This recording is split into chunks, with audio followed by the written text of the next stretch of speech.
అపొస్తలుల కార్యములు 14వ అధ్యాయము 17వ వచనంలో, ఆయన ఆకాశము నుండి మీకు వర్షమును ఫలవంతములైన ఋతువులను దయచేయచ్చు, ఆహారమును అనుగ్రహించుచు, ఉల్లాసముతో మీ హృదయములు నింపుచు, మేలు చేయుట చేత తన్ను గూర్చి సాక్ష్యము లేకుండా చేయలేదు.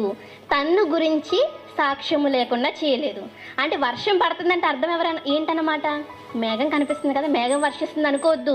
నీ మీద మేఘంలో నుండి నీళ్ళు కొమరించింది నేనున్నాను. నువ్వు నన్ను వెతకలేదు సరే, నువ్వు నన్ను వెతకట్లేదు సరే, కానీ మీద వర్షం పడుతుందంటే ఎవరున్నారు?